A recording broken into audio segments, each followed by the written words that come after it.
Bienvenue à La Lettre Pro, le podcast Intelligence Artificielle. Je suis Brulatour, le rédacteur en chef de La Lettre Pro. Aujourd'hui, nous avons plusieurs nouvelles passionnantes à vous partager. Commençons par Energie Deutschland, qui a récemment franchi une étape importante en atteignant plus de 2 300 000 auditeurs quotidiens. Selon les résultats de la vague Mars 2025 Audio I, publié par l'institut allemand AGMA, ce chiffre inclut l'audience de ses stations locales à Berlin, Hambourg, Munich, Nuremberg, Stuttgart, ainsi que celle de son programme national diffusé en DAB+. Cette croissance témoigne de la forte présence de Energie Deutschland dans le paysage radiophonique allemand et de son attrait continu auprès des auditeurs. Audion continue d'élargir son catalogue de podcasts avec l'ajout de 2 nouvelles séries captivantes. Radio Confession, animée par Henry Tran et Samy, offre un espace libre et décomplexé où les auditeurs partagent chaque semaine leurs anecdotes les plus drôles et embarrassantes, mêlant humour et confidence. Ce podcast promet de faire rire tout en permettant aux auditeurs de se reconnaître dans les histoires partagées. Parallèlement, One More Time France, créé par Luca Cassadé, propose des récits transformationnels puissants.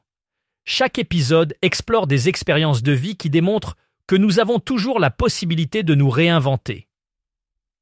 Ces ajouts montrent la volonté d'Audion de diversifier son offre et de toucher un public toujours plus large avec des contenus variés et engageants. Les Energy Music Awards, une des cérémonies les plus prestigieuses du monde musical, se tiendront le 30 et 1 octobre 2025. Cette 27e édition sera diffusée en direct du Palais des Festivals et des Congrès de Cannes à partir de 21h10 sur Énergie et TF1. Le partenariat entre ces deux entités et la mairie de Cannes a été prolongé pour 2 ans, assurant ainsi la tenue des Awards à Cannes jusqu'en 2026. Depuis son lancement en 2000, cette cérémonie est devenue un rendez-vous incontournable pour les artistes français et internationaux, avec plus de 750 artistes ayant déjà foulé le tapis rouge de Cannes. L'édition précédente a attiré près de 4 millions de téléspectateurs et généré plus de 30 millions de vues sur les réseaux sociaux, confirmant sa popularité. La liste des nominés sera dévoilée le 22 septembre 2025, offrant ainsi aux internautes l'opportunité de voter jusqu'au jour de la cérémonie. La fête de la radio, lancée en janvier 2020 à l'inauguration du Salon de la radio par Roch-Olivier Mestre, ancien président de l'Autorité de régulation de la communication audiovisuelle et numérique, s'annonce prometteuse pour 2025. Cette célébration, qui a débuté en 2021 pour marquer les 100 ans de la fréquence modulation et les 40 ans de la libération des ondes, a vu sa première édition rassembler plus de 500 événements organisés par 207 entités à travers la France. L'édition 2025 promet de poursuivre sur cette lancée avec un programme riche en événements et en innovations, renforçant ainsi le dynamisme du secteur radiophonique. Cette fête est une occasion unique de célébrer la diversité et la créativité qui caractérisent la radio aujourd'hui, tout en rendant hommage à son histoire et à son évolution. Les automobilistes continuent de privilégier la radio comme principal média en voiture, tant en termes d'audience que d'engagement. Selon les dernières données de The Infinite Dial, analysées par Edison Research et Cumulus Media, la radio conserve une place prépondérante dans l'habitacle des véhicules. En effet, elle est le média le plus écouté, surpassant largement les autres options disponibles comme les podcasts ou la musique en streaming. Cette domination s'explique par la portée étendue de la radio et le temps d'écoute élevé qu'elle génère. Les automobilistes apprécient la variété des contenus proposés ainsi que l'accès facile et immédiat qu'offre la radio, ce qui explique pourquoi elle reste un choix de prédilection lors des trajets quotidiens. Cela souligne l'importance continue de la radio dans la vie des auditeurs, même à l'ère numérique. Ce vendredi 4 avril 2025, la chanteuse canadienne Charlotte Cardin sera l'invitée spéciale de l'émission matinale Le Matin Alouette, animée par Nico et Lola sur la radio régionale Alouette. Diffusée en direct de 7h à 9h, cette émission promet d'être un moment de proximité avec l'artiste.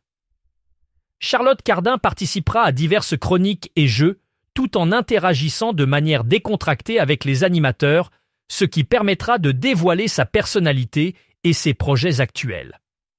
Les auditeurs auront l'occasion de poser leurs questions directement à Charlotte via les réseaux sociaux de la station, renforçant ainsi l'engagement communautaire autour de la matinale. Le succès de son titre Feel Good, devenu un phénomène sur les plateformes sociales et de streaming, sera au centre des discussions.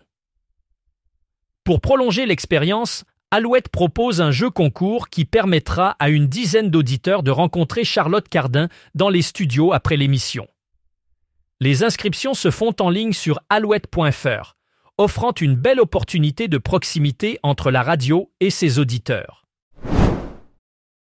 Radio Liechtenstein cessera sa diffusion plus tôt que prévu, au cours du premier semestre 2025. Cette décision intervient après l'échec de sa privatisation, comme l'ont indiqué les autorités le 1er avril.